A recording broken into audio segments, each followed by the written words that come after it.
Merhaba, hoş geldiniz. Bugün sizi tavuk doğrarken karşılıyorum. Mutfağıma ve evime hoş geldiniz. Yine çok pratik, çok kolay yapılan nefis bir yemek yapacağım. Hem ana yemek hem de yardımcı yemek bir arada. 5 dakikada hazırlanıp yaklaşık bir 20 dakikada falan pişecek bir yemek bu. Öğrenciler için, bekar hanımlar için, bekar beyler için, çalışan hanımlar için çok çok ideal. Şimdi benim 4-5 parça kemiksiz, kemiği çıkarılmış, derisi çıkarılmış tavuk etlerim var. Bunları kuşbaşı şeklinde güzelce doğruyorum. Çok büyük yapmıyorum arkadaşlar. Gördüğünüz gibi tam bir kuşbaşı şeklinde doğruyorum. Kuşbaşımı doğradıktan sonra da 7-8 adet mantarım, bir büyük havucum, 4 diş sarımsağım var ve 2,5 su bardağı da pirincim var. Hepsini yavaş yavaş hazırlayacağım. Tavuklarım doğrandıktan sonra havuçlarımı küp küp minik şekilde doğruyorum. Çok büyütmüyorum. Gördüğünüz ebatlarda.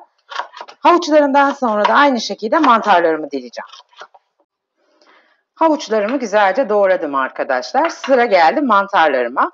Mantarlarımı da mümkün olduğu kadar küp küp doğruyorum. Klasik mantar doğrama şeklinde değil. Bunlar da hazır olduktan sonra en son sarımsağım kalıyor. 4 diş sarımsağım var. İnceltip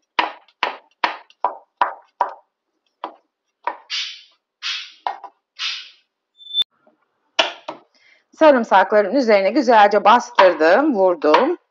Onları da çok ufaltmadan dilimliyorum. Kıydığım tavuklarımı üzerlerine de sarımsaklarımı attım. Böyle bir kuşhanemin içerisine aldım. Şimdi bir 2 yemek kaşığı kadar, çok fazla değil, zeytinyağımı koydum. Güzelce tavuklarımı kavuracağım biraz. Tavuklarım kavrulduktan sonra suyunu salıp suyunu tekrar çektikten sonra mantar ve havucumu ilave edeceğim. Tavuğum güzelce kavruldu arkadaşlar. Saldığı suyunu da çekti.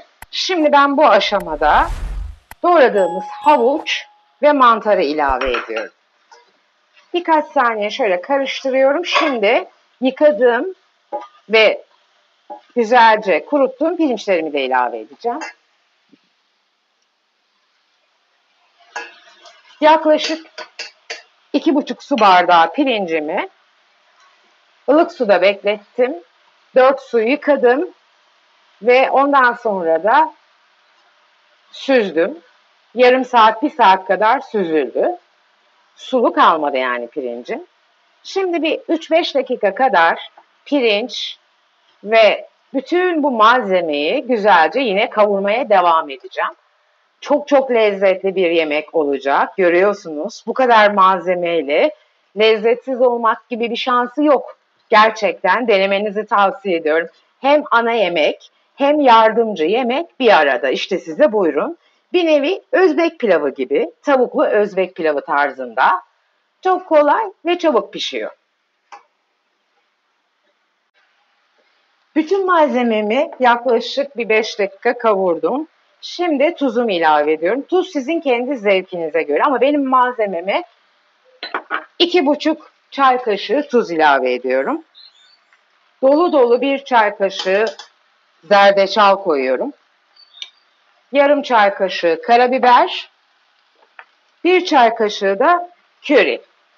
Nefis bir renk, nefis bir koku ve nefis bir raya oluşacak. Şimdi yarım limonum var. Bu yarım limonumu da üzerine güzelce sıkıyorum. Limonu mutlaka bütün pilavlarınıza katmanızı tavsiye ediyorum. Eğer et suyunuz yoksa zaten içerisinde tavuk da var.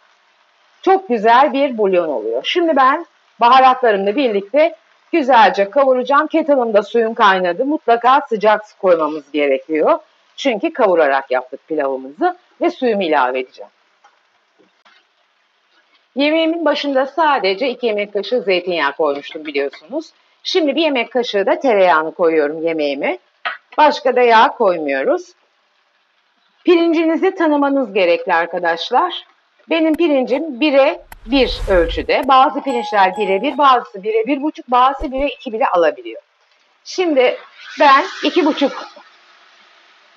su bardağı pirincime 4 su bardağı kadar su koyacağım. Çünkü tavuk var içerisinde, havuç var. Ve dolayısıyla biraz da fazla koymuş oldum.